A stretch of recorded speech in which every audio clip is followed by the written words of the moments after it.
IVM।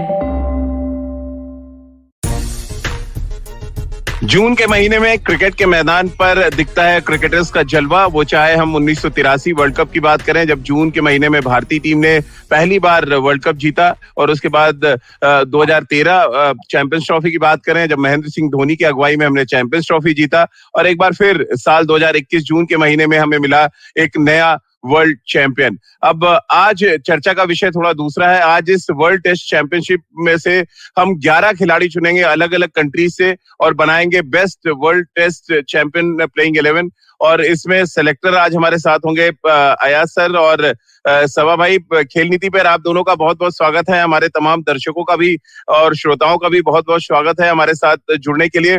सवा भाई तैयार है? दोबारा से सिलेक्टर आपको बनाया हमने खेल नीति पे, और अयाज सर को भी सिलेक्टर बनने का आज हम मौका दे रहे हैं। और ये बड़ा टफ होगा मुझे लग रहा है सवा भाई, क्योंकि एक कंट्री से तो 11 निकालना ठीक है, लेकिन जो टेस्ट प्लेइंग कंट्रीज हैं वहां से आपको प्लेयर चुनना, परफॉर्मेंस देखना, क्या कुछ किया है वर्ल्ड टेस्ट चैंपियनशिप में।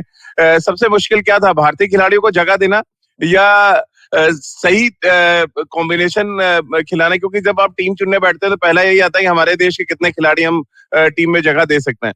हाँ राजीव, पर अगर आपने मुझे सिलेक्टर बना दिया है तो मेरा काम है कि न्यूट्रल रहना। मैं यहाँ पर एक भारतीय के रूप में टीम सेलेक्ट नहीं करूंगा। और मुझे तो ये लग रहा था कि ये दोनों टीमों में से 11 बनाना है। अब आपने ये कह दिया है कि सभी इतने सारे देश जिन्होंने टेस्ट चैंपियनशिप खेली है उनसे पिक करना 11 तो बहुत ज्यादा कठिन है। तो ये जो सबसे पहले जो भाई बहुत मैंने भी रिसर्च किया हुआ, तो मैं आपको हेल्प करता रहूंगा बीच बीच में विद तमाम जो आंकड़े हैं, जो स्टैट्स हैं इस वर्ल्ड टेस्ट चैंपियनशिप के। मुझे लग रहा है थोड़ा इजी होगा आपके लिए। अयाज सर, आप कैसे देख रहे हैं ये जो वर्ल्ड टेस्ट चैंपियनशिप खत्म हुई और यहाँ से आप 11 चुनने, यानी कि आपके हर जो जितनी भी सीरीज खेली गई आपको उसका एनालिसिस करना पड़ेगा, और इसीलिए एक दिन पहले आपको रविवार आपका खराब किया गया कि आप थोड़ा रिसर्च करें। जो आप छुट्टी मना रहे हैं अलीबाग में, छुट्टी को थोड़ा सा खराब किया जाए और रिसर्च में आपको लगा दिया जाए। तो रिसर्च से कुछ फायदा हुआ है सर आपको?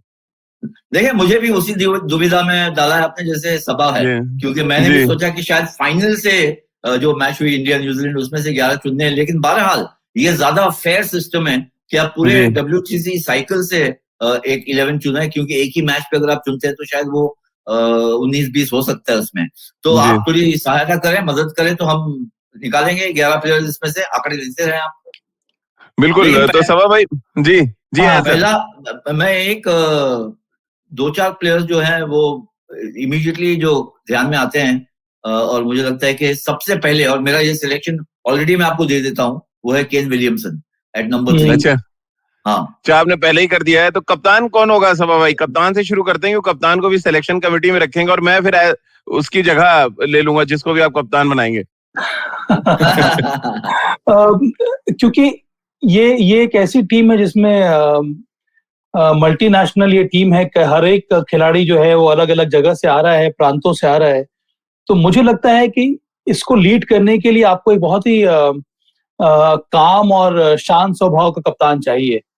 तो बिना किसी डिसरिस्पेक्ट के किसी भी खिलाड़ी को, यहाँ पर मैं केन विलियमसन के साथ जाना चाहूंगा, क्योंकि मुझे लगता है कि जिस तरह से मैंने उनको देखा है मैदान पर, प्लेयर्स को बिना कुछ कहे हुए इंस्पायर करते हुए, उन्होंने खुद भी एडमिट किया है कि मेरे टीम में कोई स्टार्स नहीं था, पर उसके अलावा उसके अलावा उन्होंने हर एक खिलाड़ी को स्टार बना दिया है, क्योंकि उनको बताया है कि उनका रोल क्या है। तो ये आसान नहीं होता है, और उनके जो कम्युनिकेशन लेवल है मुझे लगता है बहुत ज्यादा ऊपर है। जिस तरह के वो इंसान मुझे नजर आते हैं, मैं तो मिला नहीं हूं उनसे, पर जो मुझे खबरें मिलती रहती हैं, बहुत ही उनका डिमीनियर जो है वो बहुत ही शांत है, पर उनका जो ऑरा है बहुत बड़ा है। और चाहे वो जर्नलिस्ट हों या फिर खिलाड़ी हों, उन्होंने इज्जत ली है, इज्जत अर्न की है अपने कलीग से इंटरनेशनली। तो मुझे लगता है कि यहाँ पर मैं केन विलियमसन के साथ जाना चाहूंगा। एक तो उन्होंने जीता भी है वर्ल्ड टेस्ट चैंपियनशिप एक बहुत ही स्ट्रांग टीम के विरुद्ध। उतना आसान नहीं होता है न्यूट्रल वेन्यू पर आकर मैच जीतना, वो भी भारतीय टीम को हराना। इस वजह से मैं केन विलियमसन के साथ जाना चाहूंगा। तो चलिए, खेल नीति के प्लेटफॉर्म पर ये ब्रेकिंग न्यूज है, विराट कोहली कप्तानी से हटाए गए हम कह सकते हैं। और जो एक मुहिम चल रही है थी देश में कि वर्ल्ड टेस्ट चैंपियनशिप का फाइनल हार गए, और फाइनल हारने के साथ ही अक्सर हिंदुस्तान में शुरू हो जाता है कि कप्तान बदल दो। तो ये अयाज सर के बदलाव के संकेत तो ना माना जाए, क्योंकि पूर्व सिलेक्टर सबा करीम ने अगर विराट कोहली को कप्तान नहीं बनाया तो इसका मतलब ट्रॉफी बड़ी इंपॉर्टेंट हो जाती है। अंत में लोगों को ये याद रहता है कि राजीव बात एक और पते की ये भी है कि हम लोगों ने ये 2 साल के साइकिल में सबसे बड़ी सीरीज कौन सी जीती है, वो सीरीज हम लोगों ने जीती ऑस्ट्रेलिया में, ओवरसीज सीरीज। ठीक है, वहां पे 4 टेस्ट मैच थे। पहले टेस्ट मैच के बाद विराट कोहली आ गए थे वापस। अच्छा, इसीलिए आपने नंबर काट दिया। नहीं, मैं कह रहा हूँ 3 टेस्ट मैच जो वहां पर अजिंक्य रहाणे ने कप्तानी की, उन्होंने बेहतरीन तरीके से मेलबर्न टेस्ट जो जहां से रिकवरी शुरू हुई भारतीय टीम की, वहां पर उन्होंने शतक लगाया। तो मुझे लगता है कि अगर हम विराट कोहली के कप्तानी को डिस्क्राइब करें, सबसे अहम जो ओवरसीज सीरीज जो भारत ने जीती है उसमें वो मौजूद नहीं थे। तो मुझे लगता है कुछ हद तक उनका पॉइंट्स उस वजह से भी कटता है। और केन विलियमसन ने चाहे वो घर पे हो या बाहर हो, हर एक सीरीज में उन्होंने कप्तानी की है, उनका प्रदर्शन काफी अच्छा रहा है और उसके साथ साथ उन्होंने अच्छी कप्तानी भी की और अपने टीम को जिताया भी है। जी, अयाज सर हमेशा कहते हैं ना, रेस में सिल्वर कौन जीता है ये मायने नहीं रखता, गोल्ड जो जीता है वही उसको ही लोग याद रखते हैं। क्या यही एक बड़ी वजह है केन विलियमसन को कप्तान बनाया सभा भाई ने, और आपका भी वोट शायद केन विलियमसन के साथ ही होगा? बेशक 2 वजह है। एक तो ये है जरूर कि टाइटल जीता है अल्टीमेटली, और ये वन ऑफ मैच सिर्फ आप मत समझे ऐसे, क्योंकि एक पूरा साइकिल था 2 साल का जिसमें एक ही सीरीज हारी है, वो ऑस्ट्रेलिया के विरुद्ध। कैप्टनसी के अलावा, और जिसके बारे में जितने भी केन विलियमसन के कैप्टनसी के रंग और पहलू है वो सभा ने बता दिए। काम डिमीनर, कैलकुलेटेड, एग्रेसिव, वो बताते नहीं है लेकिन बहुत ही ब्रूटल और रूथलेस कैप्टन है। जिस तरह से उन्होंने बॉलर्स को हैंडल किया और जो फील्ड प्रेसिंग लगाई वो हमको जाहिर हो गया था। लेकिन इसके अलावा रन्स भी बनाए हैं जी, खास करके होम सीरीज में। और फिर जब फाइनल होने वाला था तो लोगों ने कहा कि उनका इंग्लैंड में आप रिकॉर्ड देखें 25-26 का एवरेज है, लेकिन जब जरूरत पड़ी तो सबसे अधिक रन बनाया WTC फाइनल में केन विलियमसन ने। तो without doubt as batsman and as captain वो अव्वल नंबर के चॉइस बनते हैं इस टीम में आने के लिए। चलिए, और जो दर्शकों का वोट लेके एक टीम मैंने बनाई है, जो फैन से मैंने बात की, उसमें विलियमसन को 4 पे रखा गया है। 10 मैचों में 918 रन है विलियमसन की, और कप्तानी की बात होगी तो एक कप्तान जो परफॉर्म भी कर रहा है तो जाहिर सी बात है। और विराट टॉप 10 लिस्ट में भी नहीं आते रन बनाने की, अगर हम बात करें तो शायद ये भी एक बड़ी वजह है कि वर्ल्ड टेस्ट चैंपियनशिप में ना तो वो शतक लगा पाए हैं, ना ही कोई बहुत अच्छा फॉर्म विराट कोहली का नजर आया है। और शायद ये इंस्पायर भी करेगा विराट को कि जो नेक्स्ट वर्ल्ड टेस्ट चैंपियनशिप हो वहां पे कम से कम विलियमसन से वो इंस्पायर हो। अब बात ओपनिंग पे आ जाते हैं। ओपनिंग में बहुत से बैट्समैनों ने बहुत अच्छा परफॉर्म किया अलग अलग कंट्री से। वो चाहे हम भारत के लिए रोहित शर्मा की बात कर ले, जिस तरह से ऑस्ट्रेलिया के लिए वार्नर ने परफॉर्म किया, इंग्लैंड आप जाएं तो रॉरी बर्न्स ने बहुत अच्छा किया उनके लिए। तो अलग अलग देशों से उनके ओपनर्स ने अच्छा किया, लेकिन यहाँ पे बड़ा टफ होगा क्योंकि ओपनिंग में आपको ये भी ध्यान रखना है कि कौन बहुत अच्छे फॉर्म में रहा पूरे टूर्नामेंट में, और क्या यहाँ पे left hand right hand combination के साथ अयाज सर हम जाएंगे, और अगर है ऐसा तो 2 बैट्समैन कौन है ओपनिंग आपकी टीम में? देखिए, रोहित शर्मा तो है ही मेरे लिए, क्योंकि एक जब आगाज हुआ WTC का, वही उसी वक्त उनका प्रमोशन हुआ एज एन ओपनर। उसके पहले वो मिडिल ऑर्डर में खेलते थे, और ये जो पंट था, एक जो टीम मैनेजमेंट ने लिया, एक तरह से गैम्बल लिया, वो पे ऑफ कर गया है। जरूर WTC फाइनल में कुछ ज्यादा रन नहीं बना पाए। बहरहाल इंडिया की तरफ से सबसे ज्यादा रन बनाए रोहित शर्मा ने। हाँ, 1094 रन है जी। और ये फाइनल में भी 30 रन और 34 रन और 28 रन जो बनाए, वो सबसे ज्यादा रन इंडिया के लिए रोहित शर्मा ने बनाया, अगर आप टोटल देख लें तो। ढेर सारे रन बनाए वेस्ट इंडीज के खिलाफ।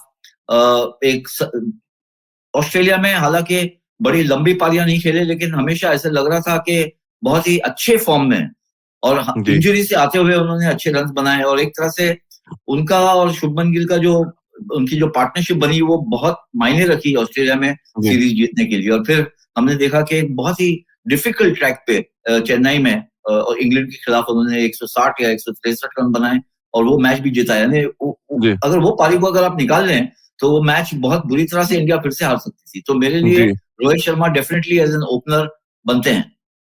सेकंड ओपनर कौन होगा यार सर? अच्छा, मुझे आप ये क्लैरिफिकेशन दें, ये जो इंग्लैंड और न्यूजीलैंड की सीरीज हुई वो WTC में नहीं थी, साइकिल में। नहीं, वो नहीं थी। तो उसमें आप कॉनवे को नहीं ले सकते, वरना डेवन कॉनवे ने डबल सेंचुरी से शुरुआत की और फिर WTC फाइनल में भी अच्छा खेला। तो मैं राइट लेफ्ट कॉम्बिनेशन में जाऊंगा, I will pick David Warner with Rohit Sharma. अच्छा, सबा भाई, क्या आप सेम टीम के साथ जाएंगे, आप चेंज करेंगे थोड़ा? नहीं, David Warner, Rohit Sharma and David Warner best two openers अभी मुझे लग रहे हैं इस समय अंतर्राष्ट्रीय क्रिकेट में। डेविड वार्नर का हालांकि इंजरी के बाद उनकी श्रृंखला उतनी अच्छी नहीं हुई थी भारत के विरुद्ध, पर ओवरऑल जो इम्पैक्ट रहा है उनका ऑस्ट्रेलियन टीम में या फिर वर्ल्ड टेस्ट चैंपियनशिप के साइकिल में, वो लाजवाब है। और इस वजह से मैं भी जानना चाहूंगा, मैं अयाज के साथ हूँ इस पे, कि डेविड वार्नर, रोहित शर्मा, ये मेरे हिसाब से बेस्ट ओपनर्स हैं इस टेस्ट 11 के लिए। अब सबा भाई, मैंने जो पोल कराया और मैं केन विलियमसन हूं, तो मैं अपनी टीम में श्रीलंका के बैट्समैन जो करुणारत्ने हैं उनको मैं लूंगा, और पोल में भी सबसे ज्यादा वोट एज अ ओपनर उनको मिले हैं क्योंकि उन्होंने बहुत अच्छी बैटिंग की वर्ल्ड टेस्ट चैंपियनशिप में, लेफ्ट हैंडेड है और उन्होंने 10 मैचों में 999 रन बनाए। तो ये एक, और बैटिंग आपने भी देखी है, बड़े टेक्निकली साउंड है और टेम्परामेंट उनका बहुत अच्छा है। आया सर, अगर आपको याद हो, करुणारत्ने जिन्होंने बहुत रन बनाए पिछले 2 सालों में, तो ये कॉम्बिनेशन है ओपनिंग में जो फैंस ने चुना है, जो तमाम और वेबसाइट्स ने चुना है, तो रोहित शर्मा और करुणारत्ने को ज्यादा वोट्स मिले हैं, तो एक चॉइस तो कम से कम मिल रही है आप लोगों की। करुणारत्ने के बारे में कुछ सबा भाई क्या एनालिसिस करेंगे आप? मुझे लगता है कि साउंड टेम्परामेंट है, टेक्निक काफी अच्छी है, पर मैंने डेविड वार्नर को इसलिए चुना है क्योंकि मुझे लगता है जो रियल टेस्ट है वो अभी करुणारत्ने का हुआ नहीं है अंतर्राष्ट्रीय क्रिकेट में। और हालांकि मैं मानता हूं कि रन उन्होंने जरूर बनाए हैं, पर ये इसी वजह से मुझे लगता है कि चयनकर्ता का रोल बहुत ज्यादा इंपॉर्टेंट हो जाता है कि हमेशा आप रन्स के साथ नहीं जा सकते हैं। आपको ऐसे प्लेयर को चुनना होता है जो जिनका इम्पैक्ट ज्यादा है, जिन्होंने डिफिकल्ट कंडीशंस में अपने टीम के लिए रन्स बनाए हैं, जिनको बॉलिंग करने के पहले जो बॉलर्स हैं वो सोचते हैं किस तरह से आउट किया जाए, उनके लिए अलग प्रकार की प्लानिंग होती है, उनके लिए तैयारी अलग आपको करनी पड़ती है, और वो एक सेशन में या फिर एक पारी की वजह से पूरे के पूरे गेम को वो चेंज कर सकता है, और जो कि अंत में एक मैच विनर साबित हो। इसी वजह से मैंने चुना है यहाँ पर डेविड वार्नर को। और अगर मुझे अभी भी कहा जाए कि करुणारत्ने और डेविड वार्नर में से आप किसको पिक करेंगे, अगर आपका मुकाबला भारत के विरुद्ध हो रहा हो या फिर इंग्लैंड के विरुद्ध हो रहा हो, तो मैं अभी भी मैं जाऊंगा डेविड वार्नर के साथ, क्योंकि मुझे ज्यादा सॉलिडिटी डेविड वार्नर प्रदान करते हैं। आया सर, डेविड वार्नर या करुणारत्ने? नहीं, मैं डेविड वार्नर के साथ जाऊंगा क्योंकि उनके, देखें, आपको किसी भी फॉर्मेट में इम्पैक्ट प्लेयर चाहिए। अगर डेविड वार्नर 2.5 या 3 घंटे खेलते हैं तो 8 टाइम्स आउट ऑफ 10 ऑस्ट्रेलिया वो मैच जीत जाएगी किसी भी फॉर्मेट में। करुणारत्ने, इसका मतलब नहीं करुणारत्ने अच्छे बैट्समैन नहीं है, अच्छे बल्लेबाज नहीं है, लेकिन अगर आप ओवरऑल टीम चुनना चाहते हैं तो और पोटेंशियल देखें आप, रोहित शर्मा और वार्नर की पार्टनरशिप, यानी सामने वाली टीम शायद उतरना ही नहीं चाहे मैदान पर। 12 मैचों में 948 रन है टेस्ट चैंपियनशिप में, तो परफॉर्मेंस के लिहाज से भी डेविड वार्नर और करुणारत्ने में बहुत कांटे की टक्कर थी, क्योंकि वो बात लेटर स्टेज में, जिस तरह से सबा भाई ने कहा कि इंजरी के बाद उनका फॉर्म गया, और करुणारत्ने ने कम मैचेस खेले थे, और उनका जो कंट्रीब्यूशन था श्रीलंका के लिए, क्योंकि श्रीलंका आज के दौर में बड़ी कमजोर टेस्ट टीम मानी जाती है, तो वहां पर जो ओपोनेंट टीमों के अगेंस्ट उन्होंने रन किया, शायद ये एक बड़ी वजह थी। अब नंबर 3 और 4 पे आ जाते हैं, और यहाँ पे फ्लैक्चुएट होगा, क्योंकि 4 पे जो हमारे फैंस हैं, जो अलग अलग रिसर्च आए उसमें 4 पे तो विलियमसन है और कैप्टन उनको चुना है हमारे क्रिकेट एक्सपर्ट्स ने। नंबर 3 पे किसको आप देख रहे हैं? आया सर, बहुत ढेर सारे बैट्समैन हैं जिन्होंने बड़ा कंट्रीब्यूट किया है इस वर्ल्ड टेस्ट चैंपियनशिप में। देखिए, आपने विलियमसन को नंबर 4 पे रख दिया है, तो वरना वो फिलहाल वो खेलते हैं नंबर 3 पर न्यूजीलैंड के लिए, तो बहरहाल वो टीम में है। तो मैं चूज करूंगा जो रूट को। बहुत डिफिकल्ट कंडीशंस में श्रीलंका में डबल सेंचुरी बनाई, इंडिया में डबल सेंचुरी बनाई, जो इंग्लिश कंडीशंस नहीं है, स्पिनिंग विकेट से, और यहाँ पर आके एक डिफिकल्ट चैलेंज में मेरे ख्याल से जो रूट बहुत ही एक सॉलिडिटी देते हैं, जैसे विलियमसन और जो रूट दोनों ही हो अगर, तो ये टीम बहुत बैटिंग डेप्थ, गहराई बहुत हो जाती है इस टीम की। तो मैं जो रूट को इंक्लूड करूंगा। 1660 रन है जो रूट के आया सर इस टेस्ट चैंपियनशिप में, सेकंड हाईएस्ट रन गेटर है। अब मेरी टीम में जो है नंबर 3 पे वो लैम्बुशेन है, क्योंकि वो नंबर 1 है इस टेस्ट चैंपियनशिप में, और वो नंबर 3 पे बैटिंग करते भी रहे ऑस्ट्रेलिया के लिए। अब सबा भाई, बड़ा अच्छा चॉइस मैं आपको दे रहा हूँ। मैं बीइंग अ कैप्टन, मेरे लिए लैम्बुशेन है, आया सर के लिए जो रूट है, जिस तरह से उन्होंने बताया कि अलग अलग परिस्थितियों में वो बैटिंग करती है। लैम्बुशेन मेरी टीम में भी है, क्योंकि आपने 4 नंबर पे विलियमसन को डाल दिया, तो मैंने लबुशेन मेरे लिए लबुशेन नंबर 5 पे है। नंबर 5 तो और डिफिकल्ट हो जाएगा आपको चूज करना है सर, मैं नाम बताऊंगा तो तो सवा भाई बताया लंबुशेन या आप जिस तरह जो रूट की बात किया सर ने, आप उनके साथ जाएंगे? मुझे लगता है जो रूट, क्योंकि लबुशेन, फिर से मैं उसी बात पर आ रहा हूँ कि लबुशेन को अभी भी सब कॉन्टिनेंट में आके उन्होंने मैचेस खेले नहीं है, यहाँ पर उन्होंने रन्स बनाए नहीं अभी तक। और जो रूट काफी दिनों से हर जगह उन्होंने जाकर रन्स बनाए हुए हैं। तो ये 2 साल को जो साइकिल रहा है वो बहुत ही इंटरेस्टिंग रहा है जो रूट के लिए। एक तो उन्होंने कप्तानी की उन्होंने इंग्लैंड के लिए, उसके साथ साथ जिस प्रकार के उन्होंने रन्स बनाए हैं डिफरेंट कंडीशंस में, वो सराहनीय है। लबुशेन ने जो भी रन्स बनाए हैं वो इंग्लैंड और ऑस्ट्रेलिया में बनाए हैं। और हम लोगों को ये नहीं भूलना चाहिए कि बड़ा खिलाड़ी वही है जो सेना कंट्रीज के साथ साथ एशियन सब कॉन्टिनेंट में भी आकर रन बनाए। तो ये जो साइकिल हुई ऑस्ट्रेलिया की, यहाँ पर बहुत कम मैचेस हुए हैं अभी भी ऑस्ट्रेलिया के, इस वजह से मैं भी जो रूट के साथ जाना चाहूंगा। अब क्योंकि नंबर 4 पे विलियमसन को हमने रख दिया, 5 पे अयाज सर ने संकेत दे दिया कि वो लंबुशेन को रखेंगे, लेकिन जो मेरे पास नाम है वो स्टीव स्मिथ का नाम है नंबर 5 पे यहाँ पर सवा भाई। यानी ऑस्ट्रेलिया के बीच में टक्कर है और 2 इंडियन सेलेक्टर्स को चुनना है किसी एक को। तो अब ये एक बड़ा अयाज, आप विराट कोहली को रख ही नहीं रहे 11 में? नहीं, विराट नहीं है सर, जगह बिल्कुल नहीं है, वेरी टफ। मैं तो जाऊंगा स्टीव स्मिथ के साथ जी, नंबर 5 पे। अगर मुझे नंबर 5 चुनना है तो नंबर 5 पे स्टीव स्मिथ, नंबर 4 पर केन विलियमसन जी। स्टीव स्मिथ 13 मैचों में 1341 रन है आया सर, और 1600 रन बनाए लंबुशेन ने, यानी जो आप नंबर 1 रहे हैं बल्लेबाज टेस्ट चैंपियनशिप में। तो आपका वोट अब क्या थोड़ा सा शिफ्ट होगा सिलेक्शन में, थोड़ा पेन चलेगी थोड़ी सही जगह पे, या आपको लग रहा है लंबुशेन आइडियल होंगे? नहीं राजीव, क्या हो गया है कि ओरिजिनल और डुप्लीकेट में ज्यादा अंतर नहीं है। जैसे अगर आप देखें दोनों के स्टाइल, और मुझे लग रहा है जिस तरह से लबुशेन ने पिछले 2 साल और आया सर दोनों ने लेग स्पिनर के तौर पे क्रिकेट शुरू किया, दोनों ही बैट्समैन बन गए, ये भी एक कॉमन चीज है जी। मैं बहुत ज्यादा इम्प्रेस हुआ लबुशेन से, जिस तरह से उन्होंने बैटिंग की ऑस्ट्रेलिया के खिलाफ, इंडिया के खिलाफ ऑस्ट्रेलिया में, क्योंकि बहुत ही डिफिकल्ट सीरीज थी। और पहले 2 टेस्ट मैचेस में जिस तरह से अश्विन ने स्टीव स्मिथ को परेशान किया, और जो मेलबर्न में जो इक्वलाइजर मिला वो उसमें जिसमें स्टीव स्मिथ कुछ खास नहीं कर पाए, लेकिन लबुशेन अगर आप 4 टेस्ट मैचेस देखें, मोस्ट कंसिस्टेंट बैट्समैन। ऑस्ट्रेलिया के लिए मोस्ट डिफिकल्ट सीरीज थी इंडिया के खिलाफ, क्योंकि अगर वो सीरीज जीत जाते थे तो वर्ल्ड टेस्ट चैंपियनशिप के फाइनल में होते जी। वो आपके लिए आपके एक फैन जो है रोहन जैकब है, उनका मैसेज आया, ग्रेट टू सी आया सर। तो वो मेरे साथ सहमत है कि नहीं, लबुशेन के साथ इंक्लूजन में सहमत है? नहीं, अब ये धीरे धीरे लोग जुड़ते जाएंगे, और मुझे लग रहा है ये अच्छा है कि सिलेक्शन में लोगों का भी एक वोट मिलता रहे तो बेहतर है। तो जो लोग भी हमारा ये चैट देख रहे हैं, ये शो देख रहे हैं, वो भी अपने वोट्स दे सकते हैं, अपने 11 चुन सकते हैं और हमें भेज सकते हैं, ताकि हम खेल नीति में जब इसको लेके आए तब उनकी 11 भी वहां पे हम बता सकें। ये तो हो गया नंबर 5 तक की बैटिंग। अब आता है नंबर 6, ऑलराउंडर का स्लॉट है। अलग अलग कंट्रीज में मैच खेलने, कहीं सीमिंग ऑलराउंडर चाहिए आपको, कहीं स्पिन ऑलराउंडर चाहिए। अब जो क्रिकेट हुई पिछले 2 सालों में, उसको देखते हुए बड़ा चैलेंज है सभा भाई, एक नंबर 6 पे एक ऑलराउंडर आप रखना चाहेंगे या एक बैट्समैन रखना चाहेंगे? Rajeev, has to be Ben Stokes, और मेरे हिसाब से और कोई भी खिलाड़ी नहीं है इस समय बेस्ट ऑलराउंडर। अगर अंतर्राष्ट्रीय क्रिकेट में अगर कोई है तो वो है बेन स्टोक्स। जिस तरह की पारियां उन्होंने खेली है, मुझे वो ऑस्ट्रेलिया वो वाला जो मैच उन्होंने जिताया था ऑस्ट्रेलिया के विरुद्ध, वो टेस्ट साइकिल में था कि नहीं? मुझे लगता है वो था एशेज सीरीज में। उससे बड़ी पारी मुझे लगता है आर्गुएबली बेस्ट एवर पारी होगी अंतर्राष्ट्रीय क्रिकेट में। अगर हम तुलना करें तो मे बी वीवीएस की जो पारी रही है उसके साथ हम लोग तुलना कर सकते हैं। लास्ट में आकर जैक लीच के साथ जो उन्होंने रन्स बनाए, जो टेस्ट मैच जिताया, किसी ने सोचा भी नहीं होगा कि उस तरह से वो पारी को बदल देंगे और अपने टीम के लिए वो मैच जिताएंगे, और वो भी एशेज में, जिसकी महत्व जो है बहुत ज्यादा होती है। तो मेरे हिसाब से चाहे वो स्पिन कंडीशंस हो या फिर सीमिंग कंडीशंस हो, मेरा जो नंबर 1 खिलाड़ी है नंबर 6 पर, वो है बेन स्टोक्स।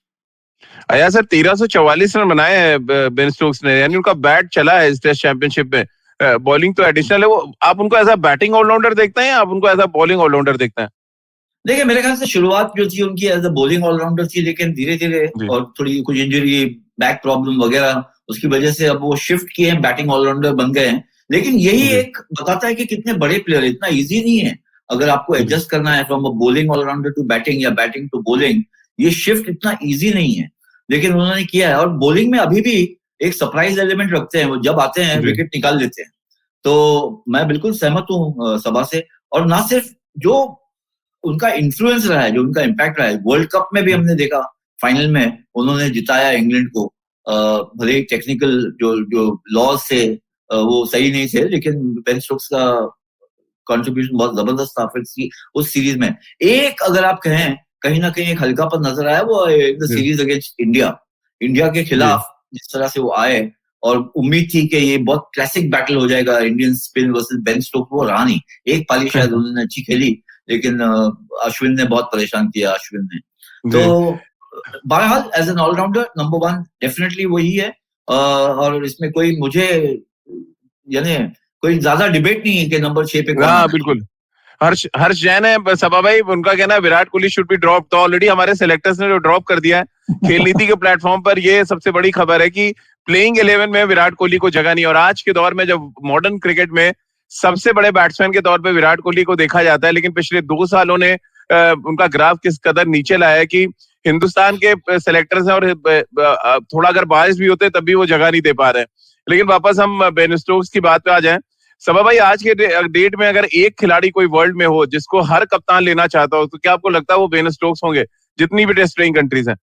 निश्चित रूप से बेन स्टोक्स, क्योंकि कितना ज्यादा वो वैल्यू लाते हैं टेबल पर, ये कहना बड़ा कठिन है। राजीव अयाज ने बात की उनके गेंदबाजी, उनकी गेंदबाजी को भी अगर हम देखें तो वो अभी भी 100 लेट 130 या 140 क्लिक्स में गेंदबाजी कर रहे हैं। और उनकी फील्डिंग देखिए, उनको कहीं पे आप लगा दीजिए, चाहे वो स्लिप हो, चाहे वो आउटफील्ड हो, चाहे वो डीप में हो, वहां पर मोर देन 100% वो लगाते हैं। तो उनका जो एफर्ट है, उनको जो कमिटमेंट है, जिस पैशन से वो क्रिकेट खेलते हैं, मुझे लगता है बहुत कुछ सीखने को है इमर्जिंग प्लेयर्स के लिए। तो हर एक कप्तान चाहेगा कि बेन स्टोक्स उनके टीम में हो जाए, तो फिर वो टीम जो है वो एक तरह से अनबीटेबल टीम हो जाती है। अब भारत में आकर उन्होंने अच्छा क्यों नहीं किया, अगर हम देखेंगे तो जो भी इंग्लैंड के प्लेयर्स थे किसी ने भी अच्छा नहीं किया। और भारत की तरफ से भी देखेंगे बहुत कम स्ट्रॉन्ग परफॉर्मेंसेस देखने को मिले राजीव, क्योंकि विकेट कुछ उस प्रकार का था। मुझे लगता है यहाँ पर टेस्ट करना बहुत ज्यादा अनफेयर होगा किसी भी बल्लेबाज के लिए। चलिए अब आ जाते हैं सबसे बड़ा रोल और सबसे अगर कहा जाए तो थैंकलेस जॉब, यानी विकेट कीपिंग की बात कर लें। विकेट कीपर्स का चुनना बड़ा मुश्किल काम होगा, क्योंकि जो बटलर हैं वहां पे, वॉटलिंग है, ऋषभ पंत हैं जिन्होंने बहुत अच्छा किया। और इन सब के बीच में अगर आपको टीम चुनना हो, क्विंटन डिकॉक एक और कीपर है जो जहन में आते हैं। बड़ा मुश्किल काम है। सभा भाई, आप अपने आप को ना चुनना हो, आप अपने आप को मत चुनिएगा। तो किसी कीपर को अगर रखना है तो आप किसको रखें? क्योंकि आप ये भी कह सकते हैं ऑटोमेटिक चॉइस मैं हूं इस समय, मैं वापस आना चाहता हूँ। तो ये सबसे टफ हाँ राजीव, पर मेरे नाम के सामने बेवकूफ नहीं लिखा हुआ है, तो मैं ये गलती कभी नहीं करूंगा। लेकिन सभा भाई, ये सबसे टफ है। आपको लग रहा है कैप्टन चुनना, ओपनर चुनना अलग था, कीपर चुनना सबसे मुश्किल? कैप्टन चुनना तो बहुत आसान था, उसमें तो कोई दिक्कत हुई नहीं हमें।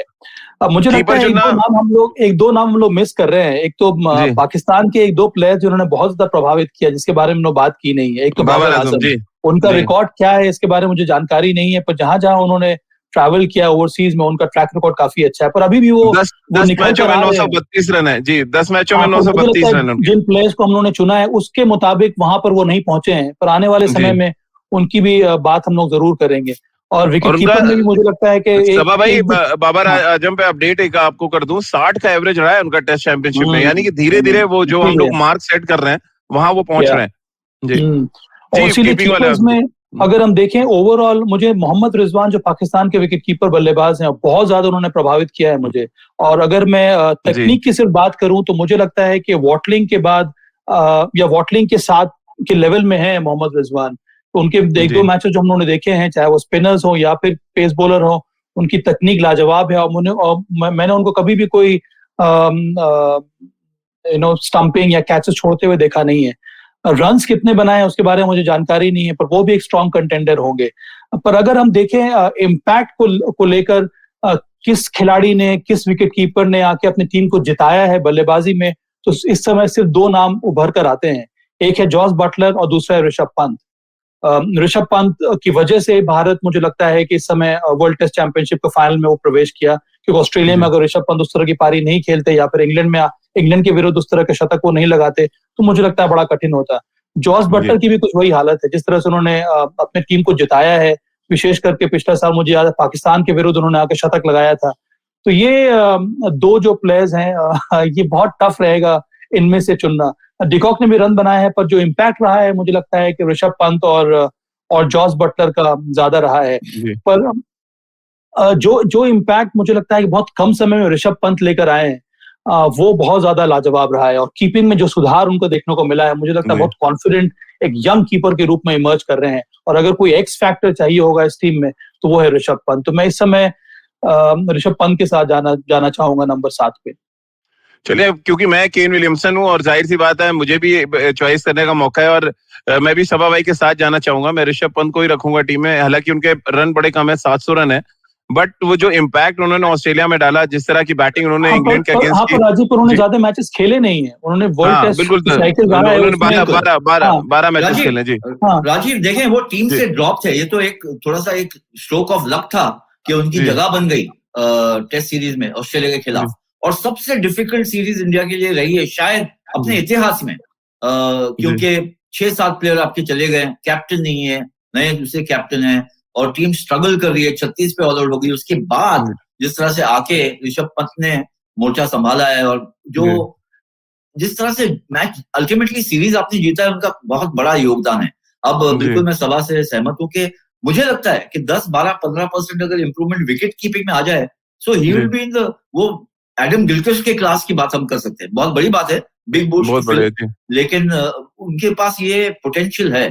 रही बात मोहम्मद रिजवान और बाबर आजम की, मेरे ख्याल से दोनों ही बहुत जबरदस्त इस साइकिल में उनका परफॉर्मेंस रहा है, लेकिन क्रंच सीरीज में जैसे कि ऑस्ट्रेलिया जब न्यूजीलैंड गई पाकिस्तान, तो बाबर आजम अगर वो सीरीज जिता देते, then he finds a place in the middle order. Mohammad Rizwan मेरे ख्याल से उनके सबसे अव्वल नंबर के प्लेयर रहे हैं पाकिस्तान के WTC साइकिल में। बिल्कुल, और ओवरऑल इम्पैक्ट रोहन जैकब भी सभा भाई आपके साथ हैं, आया सर के साथ है। उनका कहना है कि Pant as a wicketkeeper और स्ट्रोक्स एज ऑलराउंडर होना चाहिए। अब ये अच्छा है कि फैंस की राय भी लगभग एक जैसी है आप लोगों के साथ, और ये बहुत अच्छे साइन है कि हमारे साथ जो लोग जुड़ते हैं वो क्रिकेट की बहुत बारीक समझ रखते हैं। अब आ जाता है मामला नंबर 8 पे, आप किसको रखेंगे? और 8 के बाद फिर 3 हमारे पास गेंदबाजों की जगह होगी। नंबर 8 पे जाहिर सी बात है थोड़ा ऐसा प्लेयर आप चाहेंगे जो थोड़ी बॉलिंग करता हो, थोड़े रन भी बनाए, तो कैसे इसमें रखेंगे? एक क्वेश्चन और है रोहन जैकब का आया सर आपके लिए कि डॉन सिबली जो थे इंग्लैंड के ओपनिंग बैट्समैन, उन्होंने भी रन काफी बनाए, उनको जगह क्यों नहीं दी गई? मेरी बात अगर पूछे तो मैं, अगर मुझे पैसे देके किसी को बैटिंग करते हुए देखना है तो मैं सिबली को देखने शायद नहीं चाहूँ। नो डिसरिस्पेक्ट, जिस तरह से वो रन बनाते हैं, लेकिन अगर आपके पास रोहित शर्मा और डेविड वार्नर है तो गुंजाइश ही नहीं होती कि आप सिबली को लें। बहुत ही मेहनती बैट्समैन है, ग्रिटी है, बहुत करेजियस है, लेकिन मैंने आया सर साल 2019 से 21 जो वर्ल्ड टेस्ट चैंपियनशिप है, मोस्ट अगली ओपनिंग बैट्समैन कोई देखे हैं तो इंग्लैंड के पास है रॉरी बर्न्स, जिनका बैट कहाँ से आता है, फेस कहाँ बंद है, पता नहीं, उन्हीं का एक दूसरा अवतार डॉन सिबली नजर आते हैं। चलिए वापस सभा भाई आ जाते हैं नंबर 8 पे। जी नहीं, मैं आया सर कुछ कह रहे थे आप? नहीं, मैं नंबर 8 के बारे में बात कर रहा था, लेकिन सभा से आपने पूछा है, ठीक है। 8 नंबर पे मैं पिक कर रहा हूँ आर अश्विन को। शानदार परफॉर्मेंस रहा है, मुझे लगता है एक बहुत ही इंटीग्रल प्लेयर है इस समय भारतीय टीम के लिए। और अच्छी बात यह है कि पिछले 1.5 साल में या 2 साल में जो निरंतरता जो निरंतर उनके प्रदर्शन में सुधार देखने को मिल रहा है, उस वजह से has to be R Ashwin. Bowling में मैच विनर्स रहे हैं, उसके साथ साथ बल्लेबाजी में उन्होंने रन बनाए हैं। ये होम सीरीज में एक कठिन विकेट में आकर उन्होंने शतक लगाया था, इफ आई एम करेक्ट। तो ये दर्शाता है कि आर अश्विन का प्रदर्शन कितना अच्छा रहा है एक ऑलराउंडर के रूप में। तो अगर कोई मैच कर रहा है बेन स्टोक्स को ऑलराउंडर के डेफिनेशन में तो वो है आर अश्विन। और इस समय अगर वो नंबर 8 पर खेल रहे हैं तो इससे अच्छी बात क्या हो सकती है कि आपके पास एक जेन्युइन मैच विनर है, उसके ऊपर से जो बल्लेबाजी भी कर ले, तो आपकी बल्लेबाजी समझिए कि 8 नंबर तक आ रही है। बिल्कुल, 14 मैचों में 71 विकेट है इस वर्ल्ड टेस्ट चैंपियनशिप में। नंबर 1 गेंदबाज रहे हैं आया सर, और अच्छी बात है कि ऑस्ट्रेलिया में जाके उन्होंने अच्छी गेंदबाजी की, जहाँ पे स्पिनर के लिए बहुत कुछ होता नहीं है। शायद नेथन लॉयन से बहुत कुछ सीखा है उन्होंने, जो बाउंस मिला जिस तरह का उनको। जी बेशक, ना सिर्फ ऑस्ट्रेलिया में विकेट्स ली, लेकिन किस बल्लेबाजों को परेशान किया। डेविड वार्नर, स्टीव स्मिथ, उनको तो चलने नहीं दिया पहले 2 या 3 टेस्ट मैचेस में। और फिर इंग्लैंड में, हालांकि ये हम इसमें इंक्लूड नहीं कर रहे, WTC फाइनल में सीमिंग पिच पे दोनों ही इनिंग में दोनों ओपनर्स को निकाला उन्होंने, 4 विकेट लिए उस पिच पर, जहां पर ऐसे लग नहीं रहा था कि कोई स्पिनर विकेट ले सकता है। तो मेरे हिसाब से मोस्ट MVP रहे हैं, most valuable player for India, और आप उनको बिल्कुल इग्नोर ही नहीं कर सकते as a batsman, as a bowler and as a batsman. Number 8 पे डेफिनेटली आर अश्विन की जगह बनती है। तो 3 अब सबा भाई चॉइस रहती है, तीनों सीमर मुझे लग रहा है जाहिर सी बात होंगे। तो तीनों सीमर का नाम मैं आपको सामने ले लेता हूँ, उनका परफॉर्मेंस बता देता हूँ, फिर आप लोग बताएं। एज ए कैप्टन मैं चाहूंगा कि जेमिसन मेरे टीम में हो। 7 मैचों में 46 विकेट, और वो बैटिंग भी अच्छी करते हैं। तो मैं चाहूंगा नंबर 9 पर वो मुझे खेलते हुए नजर आए। फिर 2 जो जगह बचती है, पैट कमिंस, जिन्होंने 70 विकेट लिए 14 विकेटों में, 14 मैचों में, तो वो एक मेरे लिए ऑटोमेटिक चॉइस है, जिस तरह का स्पीड, बाउंस वेरिएशंस हैं। और नंबर 11 पे मैं टीम सऊदी को रखूंगा। 11 मैचों में 56 विकेट है, बट वो बहुत कंडीशन के हिसाब से, मगर इंग्लैंड न्यूजीलैंड में आप खेल रहे हैं तो वो बहुत फ्रूटफुल हो सकते हैं। ये 3 मेरे पेस बॉलर्स हैं। सबा भाई शुरू आपसे करता हूँ, कोई चेंज आप देख रहे हैं? मैं जिमी एंडरसन का पता नहीं नाम क्यों नहीं आ रहा। जिमी एंडरसन ने maybe world test cycle में सारे मैचेस उन्होंने खेले नहीं होंगे, पर वो एक बहुत ही इम्पोर्टेंट प्लेयर है, सबसे ज्यादा विकेट्स है उनके नाम पे। जिमी एंडरसन का रिकॉर्ड क्या है राजीव, अगर आप मुझे बता देंगे तो मैं उसको बैक कर सकता हूँ। पर एक जो प्लेयर मुझे लग रहा है जो वो है जिमी एंडरसन। तो मैं पिक करूंगा टीम सऊदी की जगह पर, अगर मुझे किसी को पिक करना होगा तो वो है जिमी एंडरसन। बिकॉज मुझे लगता है कि अगर सिर्फ हम भारत में छोड़ दें, पर अगर हम कहीं भी देश, किसी भी कंट्री में अगर हम जाएंगे और जिमी एंडरसन मेरे टीम में होगा, तो मुझे लगता है कि मेरी टीम ज्यादा मजबूत नजर आएगी। आया सर? देखिए, मैं यहाँ पर आपके साथ हूँ राजीव, क्योंकि मुझे लगता है कि जिस तरह से कंट्रीब्यूशन पैट कमिंस बहरहाल उनके आंकड़े ही दिखाते हैं वो क्यों है। काइल जेमिसन इससे ज्यादा जबरदस्त एंट्री क्रिकेट में, टेस्ट क्रिकेट में शायद ही किसी की हुई होगी लास्ट 15, 20, 25 साल में। 7 मैचेस, 46 विकेट, बैटिंग भी कर लेते हैं, और शायद इस तरह के गेंदबाज विल हैव टू सी सब कॉन्टिनेंट में कैसे परफॉर्म करते हैं, लेकिन कंडीशंस के मोहताज नहीं है शायद, क्योंकि जिस हाइट से आती है उनकी गेंद। और टीम सऊदी मेरे ख्याल से जरूर ज्यादा मैचेस उन्होंने न्यूजीलैंड में खेली है, और वहां पर उन्हें 56 विकेट मिली 11 मैचेस में, लेकिन मैच विनिंग एफर्ट इस तरह से रहा है उनका, ना भूले बैटिंग भी कर लेते हैं, 25-30 रन दे देते हैं, और WTC फाइनल में जरूर 1-2 कैचेस उन्होंने छोड़े, बट एक फास्ट बॉलर को एक्सीलेंट स्लिप फील्डर बनना, जैसे बेन स्टोक्स है, वो एक बड़ी बात होती है। कि अगर आप पूरे कॉम्बिनेशन में देखें, Jimmy Anderson is a master, ये इसमें कोई शक नहीं है, लेकिन जिमी एंडरसन को जिस तरह से सिलेक्टिवली इंग्लैंड खिला रही है, कि आप अगर 10 टेस्ट मैचेस खेल रहे हैं तो वो शायद 3 या 4 खेलेंगे, क्योंकि 12 मैचों में 39 विकेट हैं यार सर जिमी एंडरसन की, बेशक टेस्ट चैंपियनशिप में। जी करेक्ट। और उनका परफॉर्मेंस एक्चुअली एक मैच में श्रीलंका में भी उन्होंने बहुत बेहतरीन गेंदबाजी की थी जिमी एंडरसन ने, और इंडिया में भी कुछ ऐसे स्पेल्स डाले, ऐसा लग रहा था कि ये शायद मैच जिता देंगे इंग्लैंड। पहला टेस्ट मैच इंग्लैंड ने जीता क्योंकि जिमी एंडरसन के स्पेल की वजह से। मुझे लगता है वो हर एक कंडीशंस के लिए सूटेड है, इसी वजह से मैंने जिमी एंडरसन को पिक किया। Is a master, you know, आप यानी ग्रैंड मास्टर की बात कर रहे हैं। लेकिन हमारी टीम में जी आया सर, एक जो इम्पोर्टेंट मुद्दा है, जो तमाम फैंस हैं मेरे साथ सवाल आ रहे हैं, यहाँ पे रोहन जैकब का भी है, पार्थ गुप्ता का भी है, कि हमने जो है लेफ्ट आर्म सीमर को जगह नहीं दी है। अब हमने ट्रेंट बोल्ट नहीं दी। शाहीन शाह अफरीदी का नाम बहुत आ रहा है, जिन्होंने बहुत अच्छा परफॉर्म किया टेस्ट चैंपियनशिप में। क्या कोई लेफ्ट आर्म सीमर आप चाहते हैं, या जो बॉलिंग अटैक है यहाँ पे जेमिसन, कमिंस और सऊदी, आप उसके साथ खुश हैं? देखिए, मेरे ख्याल से मुझसे पूछा जाए तो टीम सऊदी का कंट्रीब्यूशन, इंडिया थी नंबर 1 टीम जब हम न्यूजीलैंड गए, और नंबर 1 टीम को जिस तरह से इतना इजीली हराया न्यूजीलैंड ने दोनों मैचेस में, वो उसकी वजह थी टीम सऊदी और काइल जेमिसन। भले ही कंडीशन उनके फेवर में थे, लेकिन अगर आप बात करते हैं इंडियन टीम की, तो बड़े दिग्गज, बड़ा ही जबरदस्त लाइनअप था, उसके बावजूद काफी इजीली जीती न्यूजीलैंड। तो ये कंट्रीब्यूशन टीम सऊदी का आप इग्नोर नहीं कर सकते, वरना शाहीन शाह अफरीदी और ट्रेंट बोल्ट ट्रेंट बोल्ट ने भी अच्छी इनका पार्टनरशिप भी है टिम साउदी के साथ, लेकिन जेमिसन मेरे ख्याल से सबसे आगे निकल गए हैं, तो बहुत दुविधा में डाल दिया। आप बाकी किसको चूज करेंगे? शहीन शाह अफरीदी ने भी 36 विकेटें ली, अगर हम आंकड़ों के जरिए बता दें। सबा भाई फाइनली आपका ले लेते हैं, क्या लेफ्ट आर्म सीमर आपको चाहिए, आप जाएंगे जो कॉम्बिनेशन है? मैं इसी कॉम्बिनेशन के साथ जाना चाहूंगा। देखिए, ट्रेंट बोल्ट और शाहीन शाह अफरीदी अच्छे गेंदबाज हैं, पर अगर हम एफिकेसी की बात करें, अगर हम ऑल कंडीशंस की बात करें, तो मैं तब भी जाना चाहूंगा जिमी एंडरसन के साथ, क्योंकि मैं मान रहा हूं कि लेफ्ट आर्म सीमर की वजह थोड़ी वैरायटी आ जाती है, पर वो उस लेफ्ट आर्म स्पिनर को भी उस प्रकार के इम्पैक्टफुल परफॉर्मेंस दिखाने होंगे जो इस सत्र में, जो 2 साल का जो साइकिल रहा है, उसमें उतना नजर नहीं आया है। राजीव, एक बात मैं कहना चाहूंगा कि जो आपने टीम सिलेक्ट की है, ये डेफिनेटली सब कॉन्टिनेंट कंडीशंस के लिए शायद नहीं होगी, क्योंकि एक ही स्पिनर है। जी जी बिल्कुल।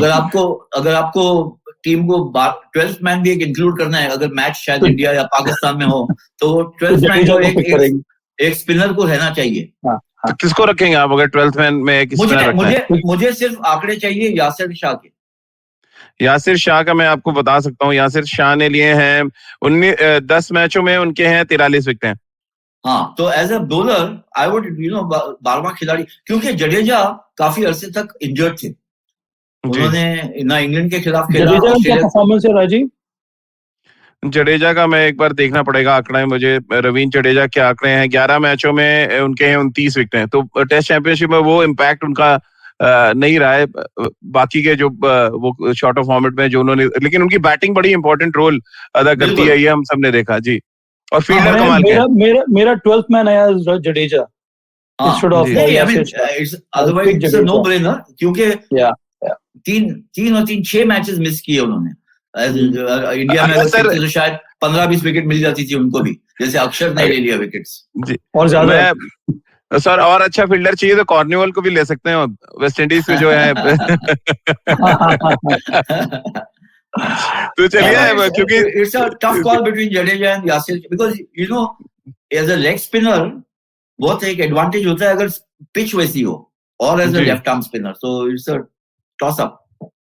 तो चलिए, ये टीम आपको 12 लोगों की टीम मिल गई। एक बार फिर मैं आपको बता देता हूँ, हमारे एक्सपर्ट्स और जो कैप्टन केन विलियमसन है उनके साथ मिलकर जो टीम बनी है, रोहित शर्मा, करुणारत्ने हमने रखा था, लेकिन हमारे एक्सपर्ट्स ने वार्नर को रखा। फिर बाकी टीम लगभग सेम है, विलियमसन है, स्टीव स्मिथ है, बेन स्टोक्स है। स्टीव स्मिथ और लैम्बुशेन को लेके यासर और सबा भाई में थोड़ा सा कॉन्फ्लिक्ट था, इसके अलावा बाकी टीम लगभग वही है, Ben Stokes, Rishabh Pant, Jameson, Ashwin, Cummins और सऊदी को लेके भी सबा भाई और अयासर में एक मत नहीं था। एंडरसन चाहिए था सबा भाई को और सऊदी चाहिए था अयासर को। और 12वें खिलाड़ी में भी यासिर शाह, मेरे लिए तो यासिर शाह होंगे, क्योंकि वो लेग स्पिनर हैं, एक वैरायटी देते हैं और हर कंडीशन में वो गेंद डाल सकते हैं, मतलब लेग स्पिनर को आप कहीं पे भी यूज कर सकते हैं, उनके हाथ में टर्न भी थोड़ा ज्यादा होता है। तो ये 12 लोगों की टीम है। अब इसमें जो सबसे इंपॉर्टेंट फैक्टर है, 3 चीजें, एक तो विराट कोहली टीम में नहीं है, दूसरा सिर्फ 3 भारतीय खिलाड़ियों को जगह मिली है फाइनल में पहुंचने के बाद, यानी कि जो कंट्रीब्यूशन था इंडिया का वो एज अ टीम ज्यादा बड़ा था, ना कि एक इंडिविजुअल खिलाड़ियों के तौर पे हम बात करें। और इसीलिए हमने जो टीम चुनी है उसमें बहुत बारीकी से रिसर्च हुआ है। आप देखें हमारे जो सिलेक्टर्स थे उन्होंने बिना आंकड़े जाने, बिना परफॉर्मेंस को जाने टीम में जगह नहीं दी है। तो बड़ा स्ट्रिक्ट जो रूल एंड रेगुलेशन थे खेल नीति पे, वो यही थे कि जो परफॉर्म करेगा 2 साल में वही टीम में रहेगा। फिर वो चाहे रोहित शर्मा की हम बात कर लें या जो रूट की बात करें, आप देखिए जो रूट जैसे बल्लेबाज को भी टीम में जगह नहीं मिली है, जिन्होंने बहुत रन बनाए श्रीलंका और हिंदुस्तान में। बहुत बहुत शुक्रिया आया सर और सबा भाई आपका हमारे साथ जुड़ने के लिए। तो खेल नीति के साथ आप रोज जुड़ सकते हैं 9:10 पे सुबह IVM यूट्यूब चैनल और फेसबुक पेज पर। आप मुझसे जुड़ सकते हैं इंस्टाग्राम और ट्विटर पर, मेरा ट्विटर हैंडल है @राजीव मिश्र। इसके अलावा आप खेल नीति का हर एपिसोड रोज सुन सकते हैं IVM ऐप पर, IVMpodcast.com पर, गाना, स्पॉटिफाई, सावन, गूगल पॉडकास्ट या अन्य IVM पॉडकास्टिंग नेटवर्क पर। बहुत बहुत शुक्रिया आप सभी का हमारे साथ जुड़ने के लिए।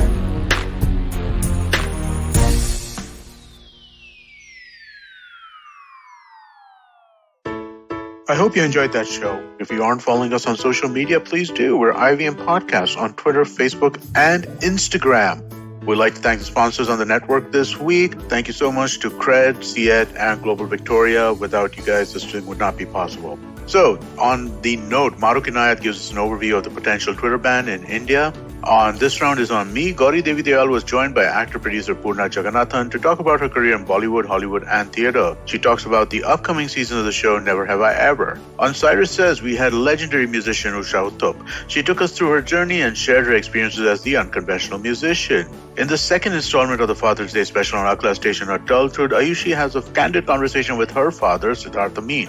On the Global Victoria Tech Talks podcast, we showcase some compelling new tech stories coming out of Melbourne. Whether it's from the buzzing gaming industry or the robust edtech sector, Victoria is increasingly becoming a hub of emerging technology. And we talk to some thought leaders and industry legends about the same.